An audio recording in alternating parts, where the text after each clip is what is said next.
Hello दोस्तों, स्वागत है आप सभी का आपके अपने यूट्यूब चैनल प्राइम प्रभाकर पे।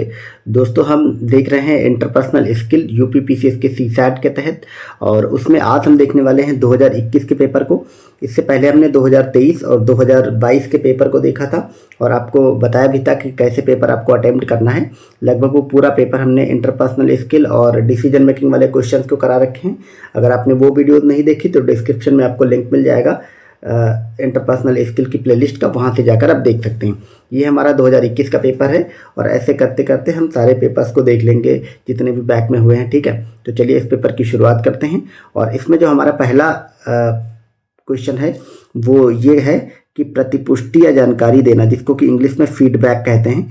आप लोग इंग्लिश वाला टर्म जरूर देखा करिए, मैंने आपको बताया है। प्रभावी रूप से व्यवहार के प्रबंधन एवं कार्यकुशलता को बढ़ाने में उपयुक्त होता यह प्रकार है।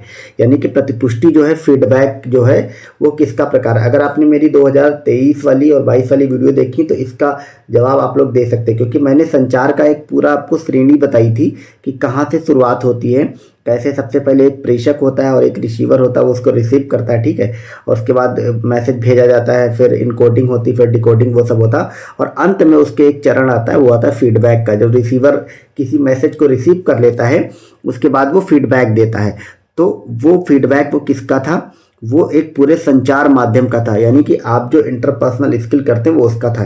यानी कि इंटरपर्सनल जो कम्युनिकेशन है ये उसी का, अंतर्वैयक्तिक संप्रेषण, ये उसी का एक प्रकार है। क्या, प्रतिपुष्टि या फीडबैक। तो इसलिए आपका ऑप्शन नंबर सी हो जाएगा।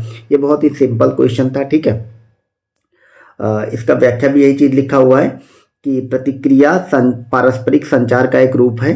प्रतिक्रिया प्रेषक को वापस संप्रेषित, यहाँ पे प्रतिक्रिया का मतलब फीडबैक से। ठीक है, तो प्रतिक्रिया प्रेषक को वापस संप्रेषित प्राप्तकर्ताओं की प्रतिक्रिया का एक हिस्सा है।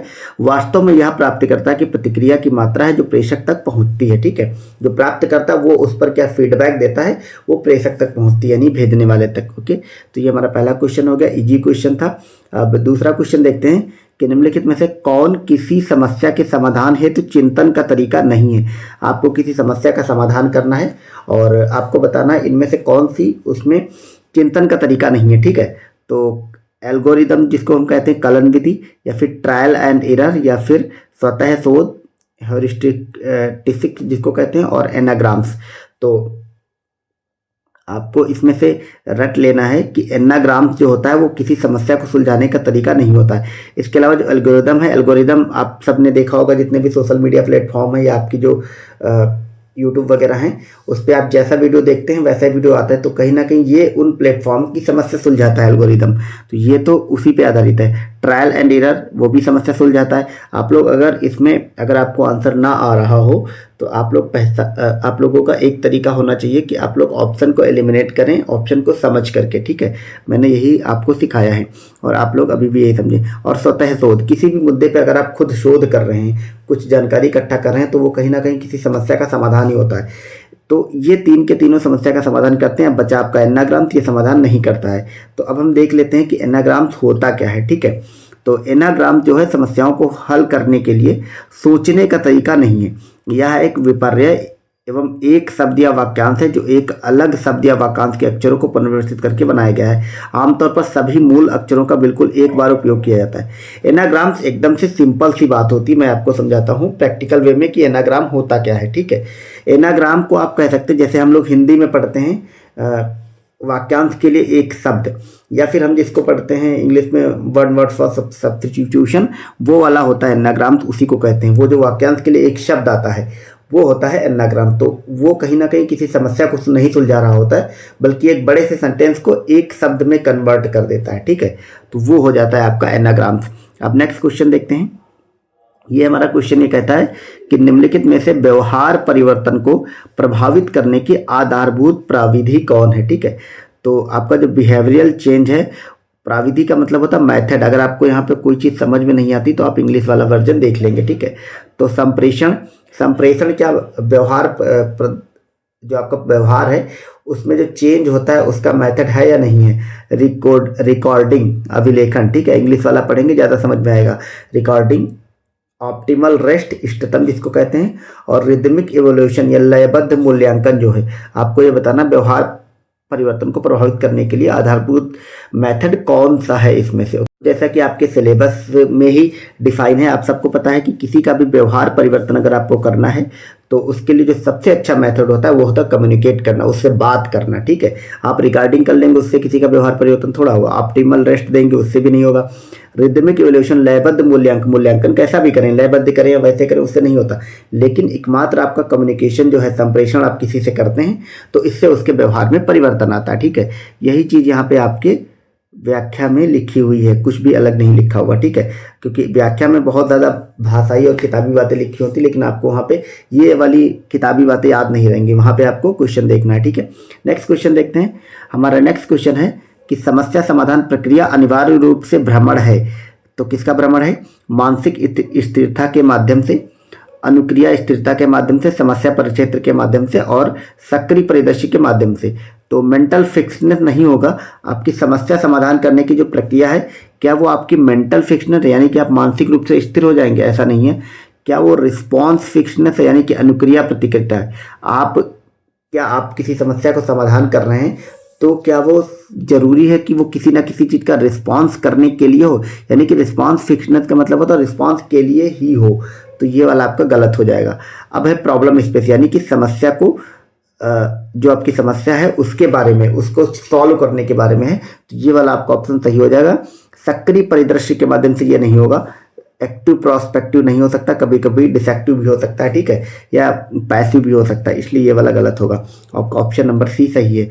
इसकी व्याख्या देखते हैं कि समस्या स्थान उन संपूर्ण श्रेणी घटकों को संदर्भित करता है जो किसी समस्या का समाधान खोजने की प्रक्रिया में मौजूद होते हैं।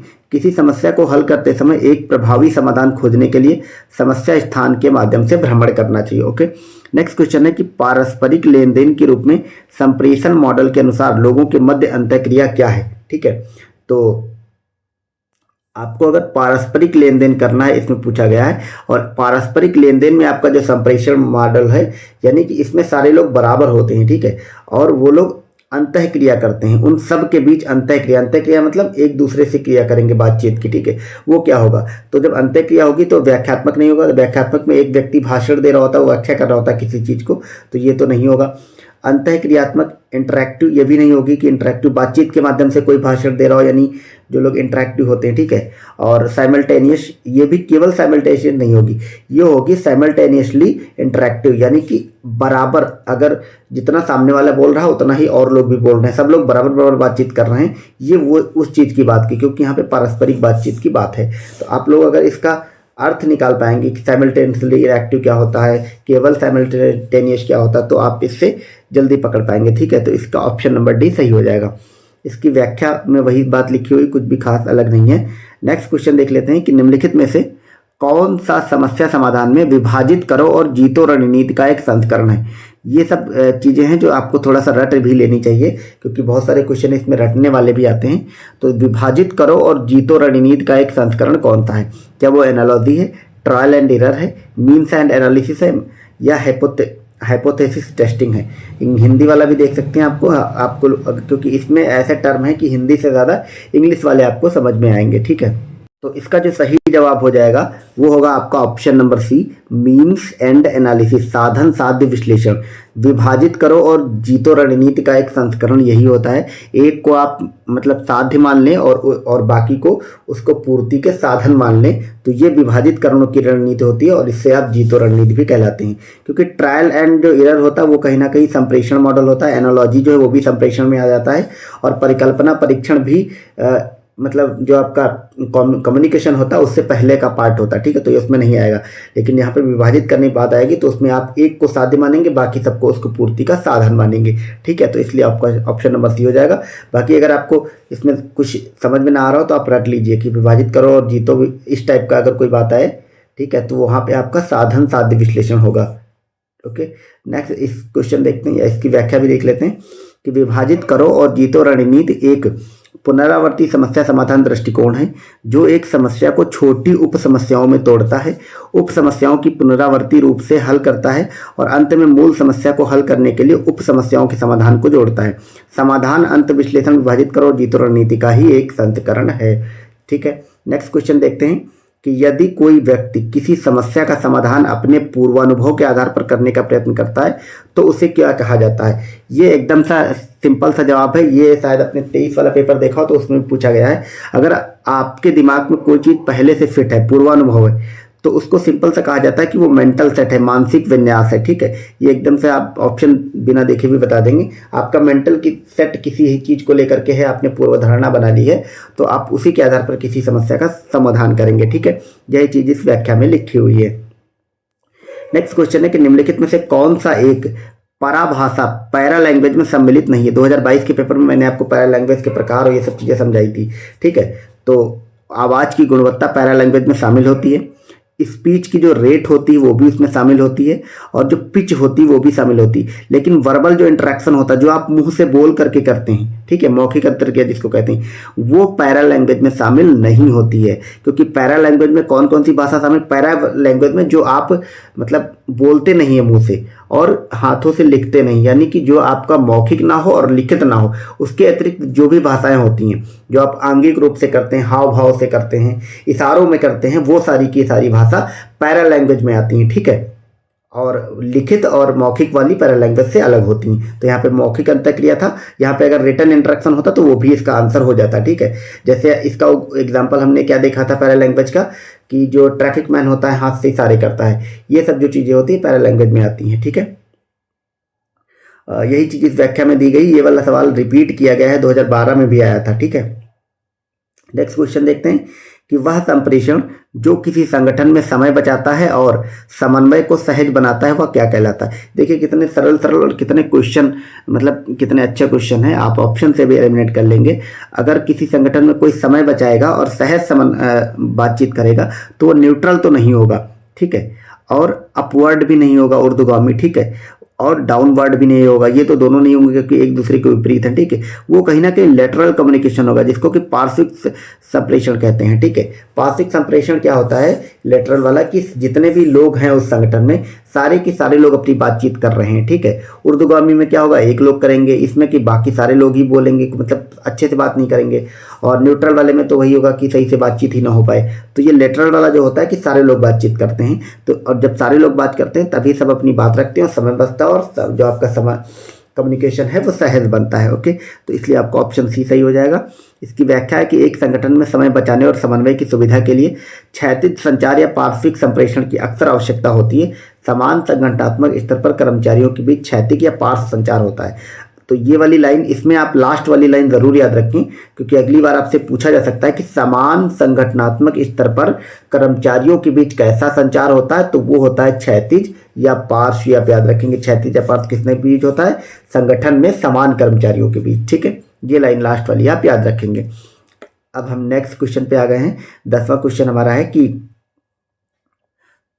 ये क्वेश्चन ये कहता है कि संचार प्रभावी होगा यदि वह धीरे धीरे और स्पष्ट रूप से दिया जाए, नहीं उपर्युक्त माध्यम के उपयोग से दिया जाए, यानी कि डिलीवरिंग यूजिंग एप्रोप्रिएट मीडिया, ऐसा भी नहीं है। आपका संचारी प्रभाव इससे नहीं होगा। प्रेषक द्वारा इच्छित रूप से प्राप्त किया जाए, ऐसा भी नहीं होगा। रिसीव्ड इमीडिएटली, तत्काल प्राप्त किया जाए, ये वाला सही होगा। क्योंकि अगर आप कुछ बोल रहे हैं और सामने वाले को वो चीज़ मिल ही नहीं रही है, जैसे हम लोग माइक पे बोलते हैं तो एक तरफ बोलने वाला बोलता है, बाकी सुनने वाले तत्काल उसको सुनते हैं। अगर ऐसा होने लगे कि माइक पे कोई भाषण दे रहा है और सामने बैठी जो पब्लिक है, जो सुन रही है, जो श्रोता हैं, उनको वो 5 मिनट बाद या 10 मिनट बाद सुनाई दे, तो क्या वो प्रभाव संचारी प्रभाव होगा, सॉरी, क्या वो संचार प्रभावी होगा आपका?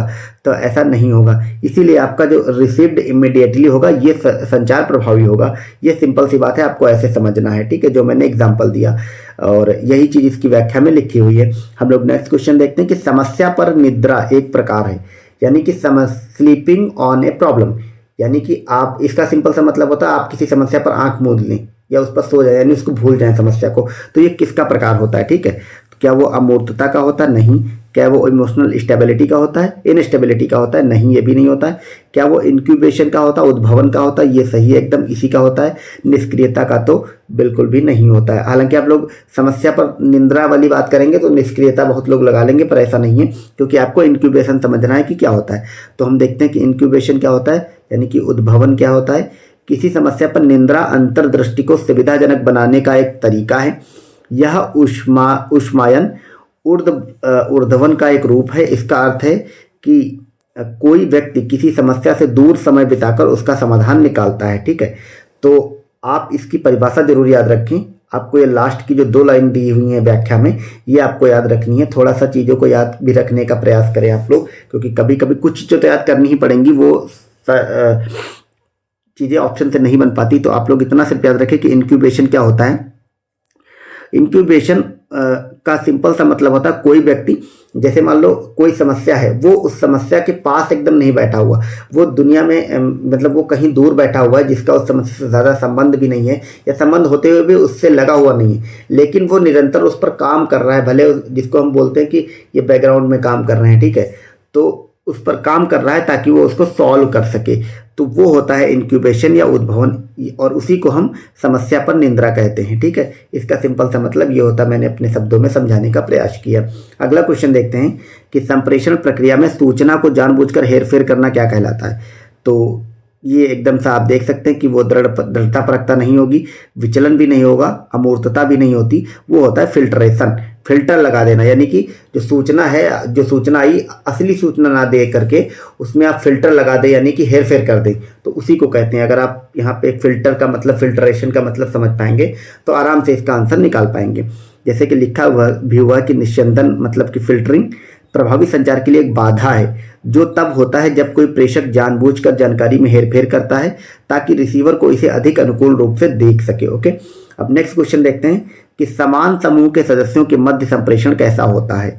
तो हमने अभी देखा था, मतलब एक साल में आप देख रहे हैं कि 2-2 बार सेम सवाल पूछा जा रहा है कि संगठन के समान कर्मचारियों, यहाँ पे समूह के समान सदस्य लिखा है, इनके मध्य संप्रेषण कैसा होता है। तो अभी हम देख के आए कि वो लिटरल कम्युनिकेशन होता है या पार्श्विक संप्रेषण होता है, वही चीज इसमें लिखी हुई है। नेक्स्ट क्वेश्चन देखते हैं। हमारा नेक्स्ट क्वेश्चन है, यहाँ पे 2 कथन लिखे हुए हैं, आपको सही गलत इसमें बताना है कि अंतर्वैयक्तिक संप्रेषण के संदर्भ में कौन सा कथन सही है। एक दक्ष संप्रेषण सदैव प्रभावी नहीं होता, सदैव प्रभावी नहीं होता लगा हुआ है। ठीक है, तो ये तो एकदम सही है। अगर यहाँ पे ये स्टेटमेंट सही है, अगर यहाँ पे ये होता है कि एक दक्ष संप्रेषण सदैव प्रभावी होता है, तो ये गलत हो जाता है, क्योंकि सदैव प्रभावी तो नहीं होगा। अगला है, एक प्रभावी संप्रेषण सदैव दक्ष भी नहीं होता है, ये भी बात सही है। अगर यहाँ पे नहीं होता तो ये दोनों की स्टेटमेंट गलत हो जाते हैं, क्योंकि सदैव लगा है तो ये बात एकदम यूनिवर्सल ट्रूथ जैसी नहीं होती। ठीक है, क्योंकि नहीं भी लगा दिया, सदैव भी लगा दिया, तो दोनों के दोनों सही हो जाएंगे। ठीक है, क्योंकि ये चीज़ पढ़ने में भी एकदम से सही लग रही है, अगर नहीं लग गया तो यही चीज़ इसकी व्याख्या में लिखी हुई, कुछ भी ऐसा नहीं याद करने वाला, अगर होता है तो मैं उसकी व्याख्या जरूर पढ़ता हूँ। ठीक है, नेक्स्ट क्वेश्चन देखते हैं कि समस्या समाधान में सादृश्यता का उपयोग क्या दर्शाता है। सादृश्यता मतलब एनालॉजी जो होता है, एक समान जो चीज़ें होती हैं, ठीक है, वो क्या दर्शाता है, आपको ये बताना है।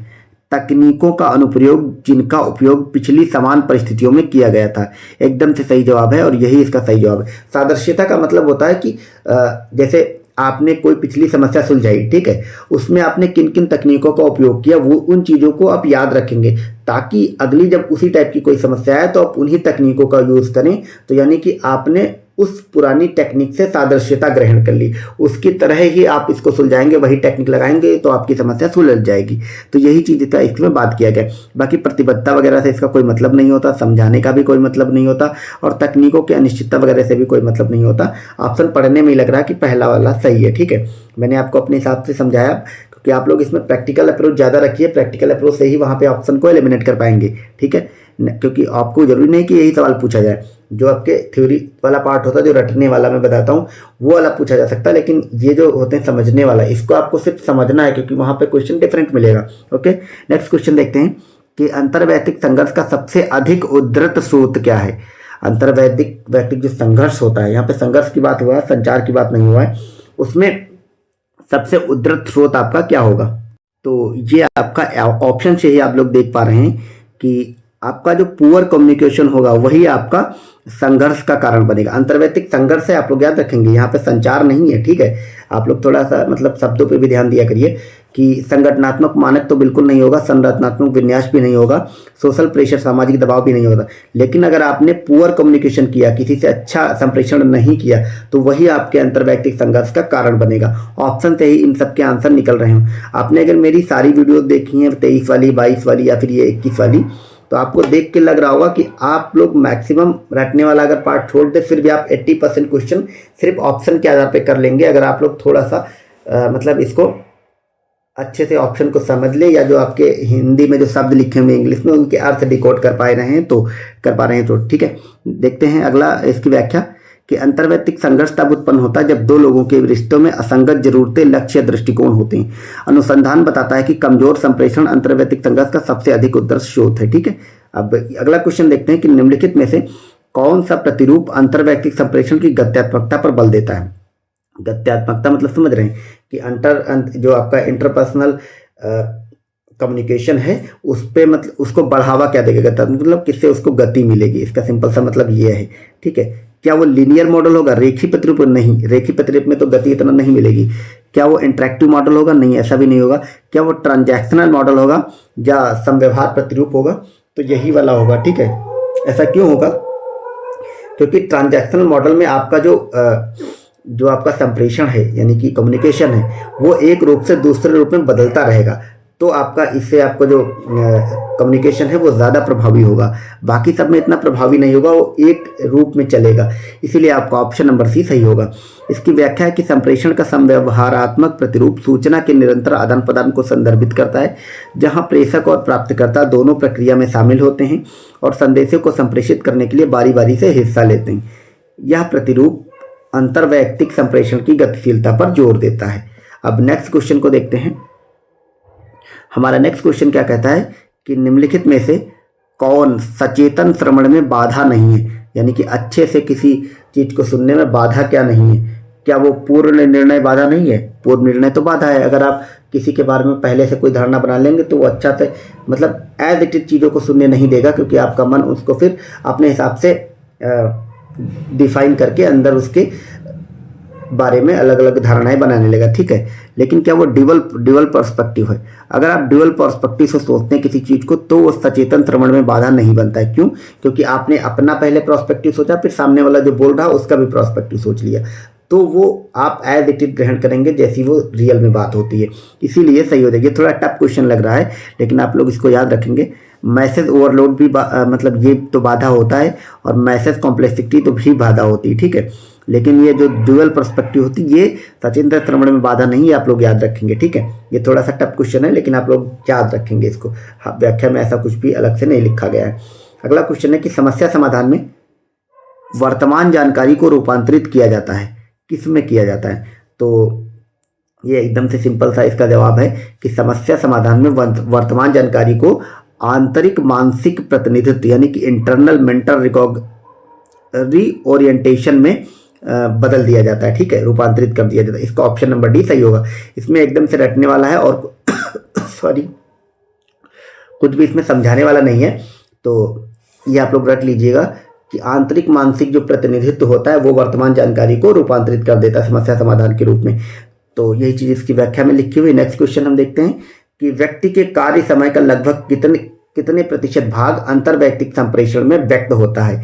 ये बहुत ही अच्छा, ये एक टाइप की इंटरपर्सनल कम्युनिकेशन में शोध किया गया था, उसके आधार पर ये चीज निकाली गई थी कि एक व्यक्ति अपने संपूर्ण समय में जो भी कार्य कुछ करता है तो कितना समय वो अंतर्वैयक्तिक संप्रेषण में निकाल देता है, यानी कि कितने समय वो बातचीत में निकलता है किसी भी तरह की। अगर मुंह से कुछ भी बोला गया, लिखा गया, मतलब ये सारी जो एक्टिविटीज आपकी हैं वो कितना समय मनुष्य निकालता है, तो वो लगभग आपको याद रखना है कि वो 80 से 90% के बीच निकालता है। ये एकदम फैक्चुअल चीज़ है, आप लोग याद रखेंगे। ठीक है, 80 से 90%।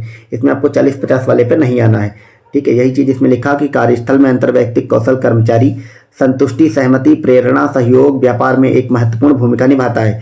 वर्तमान परिदृश्य में लगभग 80 से 90% व्यक्तियों के कार्य के घंटे अंतर्वैयक्तिक कौशल में लगी हुई। अगला है कि विवाद सदैव समाहित होता है। कंट्रोवर्सी ऑलवेज इन्वॉल्व, किसमें इन्वॉल्व होती है? तो आप सबको पता है कंट्रोवर्सी रिवेंज में हमेशा हो ऐसा जरूरी नहीं है, जुनून में बदले ऐसा भी जरूरी नहीं, क्रोध में बदले जरूरी नहीं, लेकिन विवाद जो है वो हमेशा डिसएग्रीमेंट या मतभेद में समाहित होता है। एकदम सिंपल सा जवाब है। आप लोग इसमें मतलब ज़्यादा दिमाग नहीं भी लगाएंगे तो भी इसका आंसर निकाल लेंगे, क्योंकि कोई भी विवाद है वो हमेशा मतभेद से शुरू होता है।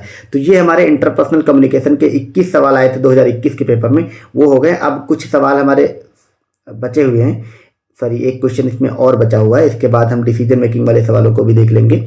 तो ये हमारा 22वां और अंतिम सवाल है कि सक्षमता, संबद्धता और स्वायत्तता की मनोवैज्ञानिक आवश्यकताओं को पूरा करने के लिए किन कौशलों का एक प्रभावी भंडार आवश्यक है।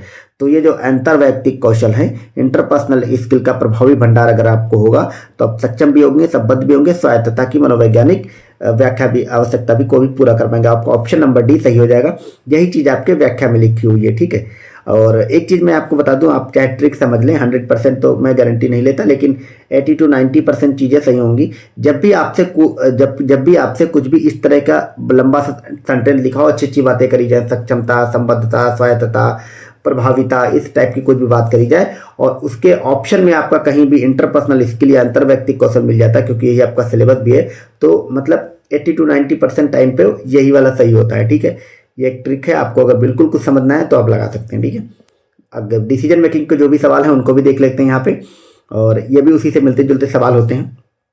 इसमें रटने वाला थोड़ा ज़्यादा होता है, तो आप लोग देख लेंगे इसके आंसर, पर आपको PYQs पढ़ के जरूर जाने, क्योंकि इसी पैटर्न पे आपको क्वेश्चन देखने को मिलेंगे। तो इसमें आपका जो पहला सवाल है वो क्या कहता है कि दो समानांतर टीमों के बीच एक फुटबॉल मैच देखने के बाद एक व्यक्ति जोर देकर कहता है कि वह पहले से जानता था कि विशेष टीम या विजेता टीम जीतने वाली है। यह किसका उदाहरण है, ठीक है। तो ये हिंडसाइट बायस का उदाहरण है, आप लोग सिर्फ रट लेंगे। यानी कि कोई टीम जीत जाती है और कोई ये कहता है कि मैं तो पहले से जानता था कि यही टीम जीतने वाली थी। तो ये ग्रुप थिंक का उदाहरण नहीं होगा, अवचेतन समस्या समाधान का भी नहीं होगा, और फॉल्स कॉन्सेप्ट इफेक्ट का भी नहीं होगा। वो होगा हिंडसाइट बायस का, पश्चदृष्ट अभिनति का एक उदाहरण होगा, ठीक है। यही चीज आपकी व्याख्या में लिखी हुई है। अगला क्वेश्चन देखते हैं। ये हमारा क्वेश्चन है कि निर्णय लेने के संदर्भ में व्यक्तिगत संभाव्यताओं को आमतौर पर क्या कहा जाता है। तो वो कहा जाता है आत्मनिष्ठ संभाव्यता। ये तो आप लोग ऑप्शन से भी लगा लेंगे कि अगर आप व्यक्तिगत संभावनाएं, मतलब जहां पे व्यक्तिगत जैसी बात आ जाती है वहां पे सब्जेक्टिव मैटर हो जाता है, ठीक है, आत्मनिष्ठता की बात हो जाती है। तो ये तो हिंदी और इंग्लिश का सब्जेक्टिव का मतलब ही होता है कि व्यक्तिगत हो जाना, ठीक है। तो यही चीज इसकी व्याख्या में लिखी हुई है। अगला क्वेश्चन है कि निर्णय लेने के संदर्भ में कौन सा कथन सही है। मानवीय तार्किकता सीमित है, कोई भी व्यक्ति आभास के माध्यम से अपने निर्णय लेने में सुधार कर सकता है। तो एकदम सिंपल सा है, ये दोनों ही स्टेटमेंट सही हैं। क्यों? क्योंकि मानवीय तार्किकता भी सीमित है और जाहिर सी बात है अभ्यास के माध्यम से आप किसी भी चीज़ में सुधार कर सकते हैं। यही चीज़ आपकी व्याख्या में लिखी हुई। मैं आपकी इन व्याख्याओं को इसलिए नहीं पढ़ रहा हूँ क्योंकि ये व्याख्याएं एकदम थ्योरेटिकल लिखी हुई हैं और सिर्फ आप शब्दों में उलझेंगे, कुछ भी नया नहीं लिखा। अगर जहाँ पे भी कुछ मुझे कुछ लगेगा कुछ ये फैक्ट है, कोई मतलब नाम वगैरह है जो रटना चाहिए, वो मैं आपको जरूर पढ़ देता हूँ, ठीक है। तो आप लोग इसका लोड मत लीजिए कि मैं इनको छोड़ते चल रहा हूँ, क्योंकि ये काम की नहीं है, ठीक है। सृजनात्मक समस्या समाधान संबंधित है, किससे संबंधित है? तो सृजनात्मक समस्या समाधान, सृजनात्मक मतलब आप कुछ क्रिएटिव प्रॉब्लम सॉल्व कर रहे हैं, तो वो किससे संबंधित है? तो वो आपका है अपसारी चिंतन से संबंधित, ठीक है। सक्रिय श्रवण से नहीं होगा, क्योंकि आप कुछ क्रिएटिव कर रहे हैं तो सक्रिय सुन के क्या कर लेंगे। ग्रुप थिंकिंग में भी कुछ क्रिएटिव नहीं होगा और अभिसारी चिंतन में भी नहीं होगा। ये होगा आपके अपसारी चिंतन में, यानी कि डाइवर्जेंट थिंकिंग, ठीक है। इस चीज को आप एक चीज रट लेंगे। क्या रट लेंगे? कि अगर आप कुछ भी क्रिएटिव प्रॉब्लम सॉल्व करेंगे तो वो अपसारी चिंतन होता है, इतना आप याद रखेंगे, ठीक है। क्रिएटिव प्रॉब्लम सॉल्विंग जो होती है वो अपसारी चिंतन होती है, इतना सिर्फ आप याद रखेंगे, ठीक है। तो नेक्स्ट क्वेश्चन देखते हैं कि निर्णय लेने का उद्देश्य क्या होना चाहिए। तो निर्णय लेने का उद्देश्य होना चाहिए सर्वश्रेष्ठ विकल्प का निर्धारण, to make the best choice, ठीक है। सही, यहाँ पे कंफ्यूज हो सकते हैं आप लोग कि निर्णय लेने का उद्देश्य सही विकल्प का निर्धारण, नहीं, सही नहीं, आपको सर्वश्रेष्ठ चुनना है, ठीक है। आपको राइट नहीं, आपको बेस्ट चुनना है, इतना आप याद रखें, ठीक है। जोखिम भरे विकल्प नहीं करेंगे, इन दोनों को तो एलिमिनेट कर देंगे, इसमें आप कंफ्यूज होंगे, तो आपको याद रखना है कि आपको बेस्ट चुनना है, ठीक है। यही हो जाएगा आपका। अगला क्वेश्चन है कि प्रभावी समस्या समाधान का इष्टतम ढंग क्या है। प्रभावी समस्या समाधान का जो इष्टतम ढंग है वह है पारंपरिक और गैर पारंपरिक चिंतन को संतुलित करना। ये भी आप याद रखेंगे, ठीक है। प्रभावी समस्या समाधान का इष्टतम ढंग क्या है? पारंपरिक और गैर पारंपरिक चिंतन दोनों को ही संतुलित करना, ठीक है। बाकी के ऑप्शन गलत हुए हैं, लिखे हुए हैं। यही चीज आपकी व्याख्या में भी लिखी हुई है। तो इस प्रकार यहाँ से रीजनिंग के सवाल शुरू होते हैं। ओवरऑल मतलब डिसीजन मेकिंग और इंटरपर्सनल जो कम्युनिकेशन है उसके आपके टोटल 28 क्वेश्चन पूछे गए थे 2021 में, और हमने लगभग के सारे ही क्वेश्चन देख लिए हैं ये वाले इंटरपर्सनल स्किल और डिसीजन मेकिंग के। आप लोग ने वीडियो देखी, अगर पिछली वीडियो नहीं देखी तो उनको जरूर देख लीजिए जाकर, और बाकी आप लोग कमेंट्स करते चलिए और बताइए वीडियो कैसा लगा। कुछ भी अगर आप लोग फीडबैक देना चाहते हैं कि मैं कुछ सुधार कर सकता हूँ या कुछ क्या नया कर सकता हूँ इसमें, वो भी आप लोग बता सकते हैं। ठीक है, बाकी आप लोग वीडियो देखते रहिए, सपोर्ट करते रहिए, वीडियो को लाइक शेयर एंड सब्सक्राइब करते रहिए। Thank you so much for watching.